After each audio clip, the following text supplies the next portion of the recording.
வாழ்க்கையில் யார் உங்களை அசிங்கப்படுத்துகிறாங்களோ அவமானப்படுத்துகிறாங்களோ அவங்களுக்காக நீங்கள் நிச்சயம் ஒரு வாழ்க்கை நீங்கள் வாழ்ந்து தான் ஆகணும்.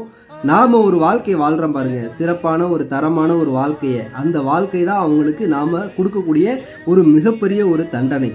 இன்றைக்கி நம்ம அசிங்கப்படுத்துகிறவன் அவமானப்படுத்துகிறவன் எல்லோரும் அவனோட வாழ்க்கையை நம்ம திருப்பி பார்த்தோம் அப்படின்னா நம்மளோட ஒரு கேவலமான ஒரு வாழ்க்கையை வாழ்ந்துட்டு தான் நம்மளை அசிங்கப்படுத்திக்கிட்டு இருப்பான். அதனால் யாரும் உங்களை அசிங்கப்படுத்திட்டா நீங்கள் அப்படியே அதே இடத்துல தேங்கி நின்னீங்கன்னா சாக்கடை போல் நாறிடுவீங்க. அதை கடந்து அவன் உங்களை எதுக்காக இந்த வேலையை செஞ்சுக்கிட மாட்டான், இவன்லாம் ஒரு ஆள் அப்படின்னு சொல்லியிருப்பான், இவன்லாம் வாழ்க்கையில் உருப்படவே மாட்டேன்னு சொல்லியிருப்பான். நம்ம ஸ்கூல் படிக்கும்போது நம்ம ஆசிரியர் இவன்லாம் ஒன்றுத்துக்குமே ஆக மாட்டான், ஒரு வாழ்க்கையில் உருப்படவே மாட்டான்னு சொல்லியிருப்பாங்க. அவங்களுக்கு மத்தியில் அவங்க இருக்கும்போது நாம் அந்த ஸ்கூலுக்கு ஒரு சீஃப் கெஸ்ட்டாக போயிட்டு வந்துட்டோம்னு வச்சுக்கோங்களேன், அதை விட ஒரு மிகப்பெரிய ஒரு சந்தோஷம் வேற என்னங்க இருக்க முடியும். தேங்க்யூ.